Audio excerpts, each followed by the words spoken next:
This is Reset. I'm Sasha-Ann Simons. The Major League Baseball postseason is underway, but Chicago teams aren't taking part. The Cubs finished 83-79, and the White Sox, well, they lost 121 games, a modern MLB record. The Sox will need to retool big time. Meanwhile, the team's owners, like the owners of the Chicago Bears, they're seeking public funds for a new stadium. Not everyone is sold on the idea of taxpayer money going toward new ballparks, especially for underperforming teams. And the very ask raises the question, what else could $1 billion be invested in here in Chicago? How could that money make a difference? 300 real estate pros recently weighed in on that question, and Crain Chicago business commercial real estate reporter Danny Ecker has the receipts. Welcome back, Danny. Thanks for having me. We would also like to hear from you. Now, if you had $1 billion, tell me, what would you want it invested in here in Chicago? Schools? Housing? Police? Parks? Maybe something else. Call us right now at 866-915-WBEZ. Again, that number is 866-915-WBEZ. Now, Danny, before we get a read on what the industry that you cover has to say about our public funding for stadiums, remind us, what exactly are the people at the White Sox and the Bears asking for? Right. So for people who have maybe not been paying attention to this story, it's been kind of evolving in recent months. You have it's a unique situation where both the Chicago Bears and the Chicago White Sox are saying, we need a new stadium, and we have leases that are coming up at our current ones, and we'd like the public to help with that. Yeah. Not a new story, not a new request.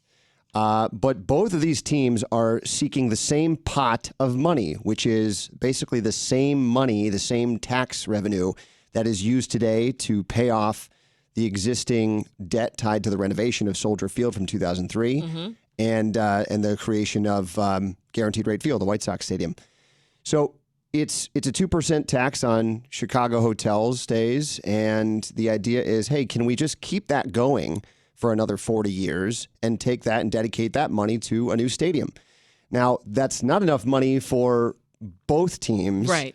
We're talking about $900 million, maybe $1 billion that each team is seeking.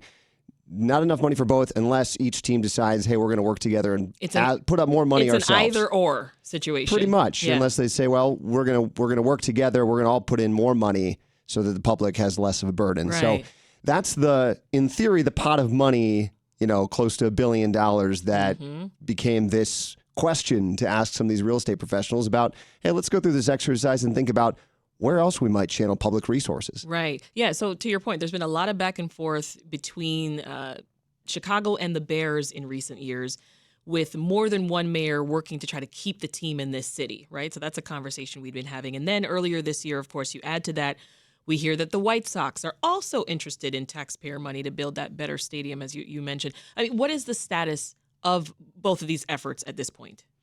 They're ongoing and not seem to be making a lot of progress with political leaders in Springfield. So nothing has happened. Yeah, I mean, both teams are, they're just trying to make their case that this is a good investment for the public. And, right now, Governor Pritzker and other leaders in Springfield are not sold on this as a good use of money. So as I mentioned, 300 real estate pros weighed in on the question of how $1 billion could be used to improve Chicago. Who put this question to them? So it's the Urban Land Institute, which is sort of an association of real estate, advocates and professionals, as well as the DePaul University Real Estate Center.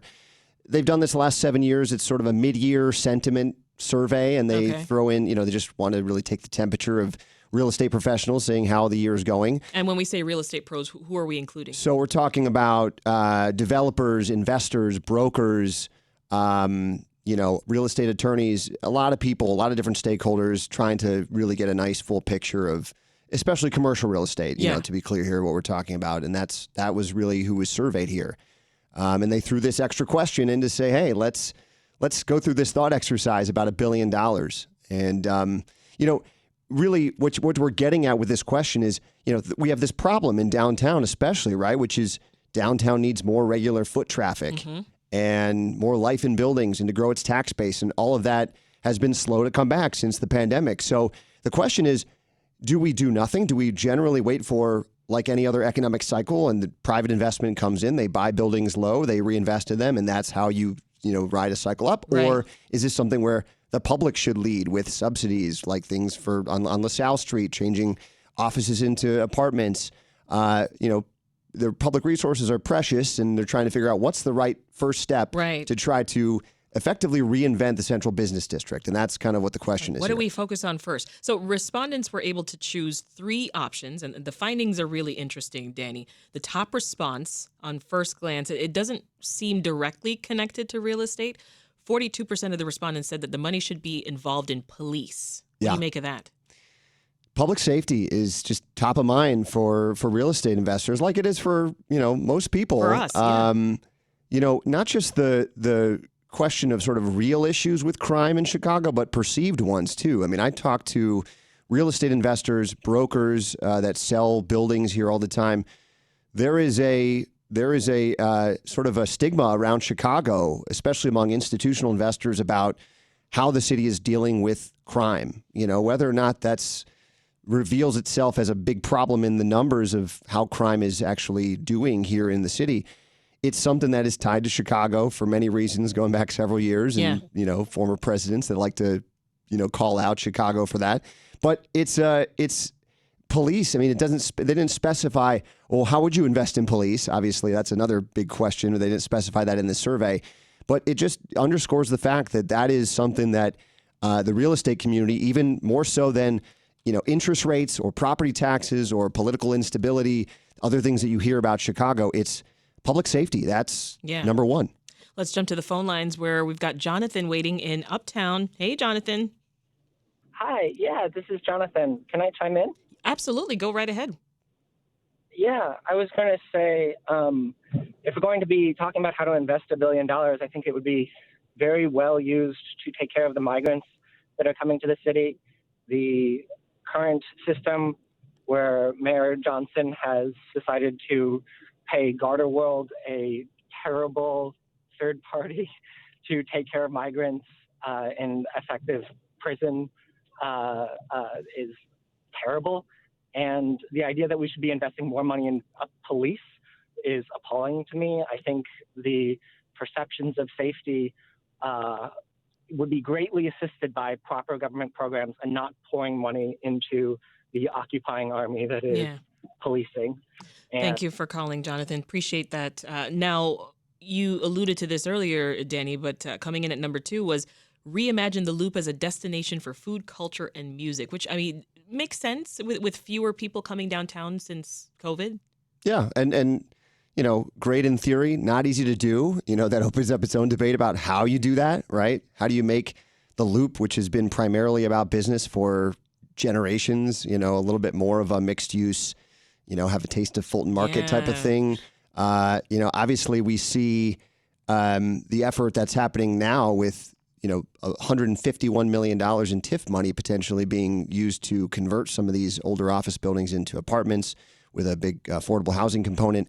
That is, in theory, a step toward that idea about, hey, we have more people here, then we have more restaurants, then we have more retail. But it's really this question of what comes first. It's a little of a chicken and egg thing where how are we going to get people to want to come downtown, not just have to come downtown to be in an office? Because the question is that ever going to happen 5 days a week again? Right. Yeah. I mean, and the Loop isn't empty by any stretch of the imagination, but there is certainly less activity. How would you compare the Loop today to what we saw pre-pandemic?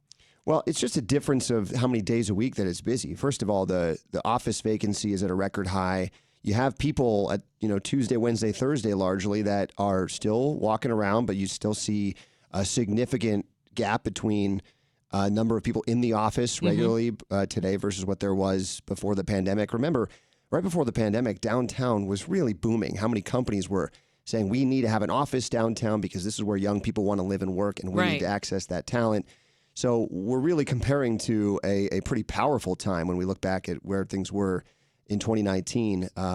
But, you start to think about this inflection point in the history of downtown and the history of the Loop and where it might go. It's a question of, are we trying to get back to that in 2019 or do we really need to reinvent the Loop to make it more of a mixed-use destination, which is obviously what some of these survey respondents said they want to see. Keep up with those efforts to get people to live down there too, right? Right. Not just work. It's a, you need grocery stores, you need other things. And, remember, Google's coming, right? So that's another factor here when you think about hey, I mean, some of the survey respondents, and we call this out in the story about this, were basically saying, hey, if we had $1 billion to dedicate, let's not dedicate it toward just public subsidies.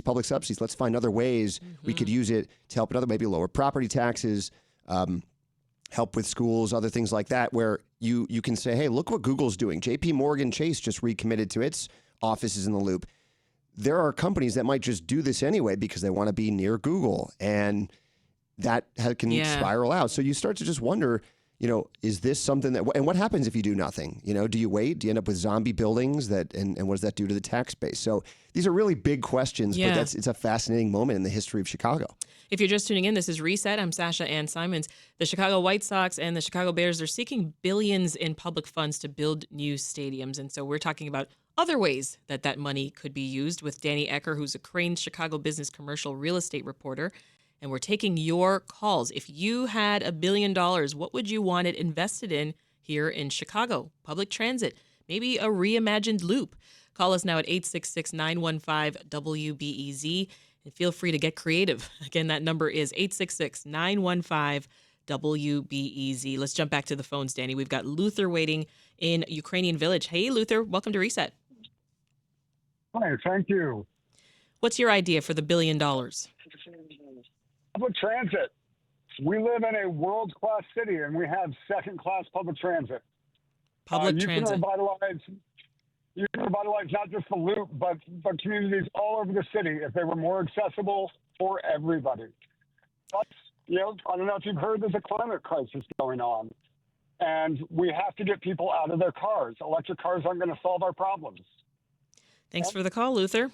That's a pretty good point. Did it come up, Danny, from the real estate pros, public transit? It's interesting. Public transit was not listed by name as Roads came up. Roads was on there. That was lower, but 21%. Yeah, and if you think about infrastructure in general, I mean I think that's something I hear absolutely when people talk about perhaps their experience on the CTA. In the wake of the pandemic, talking about, hey, this is something that really needs to be improved, not just, and maybe some of that might tie into police, and they want to see different security, improved security on the CTA. That is a huge factor. Yeah. I mean, look at why Google is coming back to the Loop or to the Loop at the Thompson Center. I mean, public transit is at the center of that decision, where you have the Thompson Center as, the most accessible CTA station in the city. That's huge. That is really the focal point, and that's really what people would argue is that's what gives the Loop hope to be revitalized. So that's a huge piece. Let's rhyme off some of the other answers here from that survey. So schools came up at 27%. 26% of folks talked about affordable housing. 23% talked about innovation districts and incubators. As we mentioned, 21% for roads, 20% for a reimagined Michigan Avenue, and 14% wanted to improve or expand O'Hare. Now, above all of these, coming in at third was 39% of respondents saying that the money could be used to address the city's longstanding crisis of underfunded pensions, Danny. So unfortunately, a billion, it wouldn't even come close to solving that problem. Right. Chicago owes more than $37 billion to its 4 employee pension funds. What other answers stood out to you, though? There's some creativity out there. I mean, we heard Quentin Primo, actually, who is one of the developers was working with Google, is working with Google on the Thompson Center redevelopment.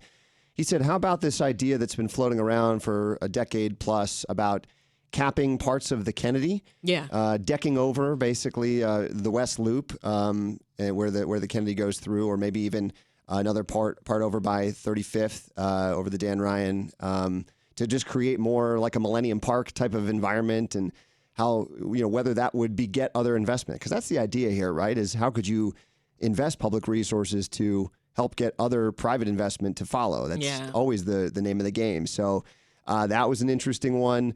You also have some people who say stadiums are a good investment, which is, I think a lot of people will laugh at that. And to be honest, before the pandemic, given the number of years of stadiums with public financing that have proven to be, problems financially for cities over time, people would say, that's not a good use of public money. But, against the backdrop of a lack of vitality downtown, you can make the case that you say, well, why not stadiums? You could say, why are we not investing in a baseball stadium that's closer to downtown that might make people want to show up to the office because they're going to a White Sox game?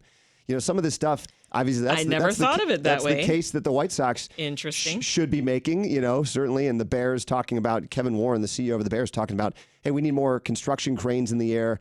This is the type of investment in a new stadium in the lakefront that we want. Now, none of this really gets into the idea of whether it's, a legal, thing to do about a new stadium in the lakefront. And the White Sox, certainly people are saying, well, why don't you put the money for this yourself? Yeah. But against that backdrop, you have people who are saying, hey, we need to rethink what the central business district is and where we should be spending this money. And if it's a stadium or if it's something that's sports, entertainment, to get more people to want to be downtown, feel safer downtown, want to be downtown, that's something that should be considered. And, I think that the other side of that coin, too, is also thinking about if there is money that's invested in reinventing the loop and it becomes more leisure focus, residential focus, does that harm our reputation as a business center? That's one of the things Chicago has always had going for it is, this diversity of industries and companies that we have here. You need to have an office in Chicago because your clients are here. Yeah. And so that's the kind of thing where you say, point. Hey, are we sacrificing that? So when I looked at this list, I would imagine that if Chicagoans as a whole had been polled affordable housing, I thought it would have landed higher. And I think Peter in Avondale might agree. Let's jump to him. He's waiting on the line. Hey, Peter. Hey. I told the screener that I think affordable housing is crucial. I mean, when you look at rents and just housing availability in the city, the change over the past several years has been drastic. And the other thing I mentioned was just park space. I mean, while I was on hold, I heard the guest, I think it was, mention capping the Kennedy and making more park space like Millennium Park. I mean, that'd be amazing. And just those natural draws to bring more interest and excitement to neighborhoods, as well as making them more affordable, more livable. Good thoughts, Peter. Thanks for calling.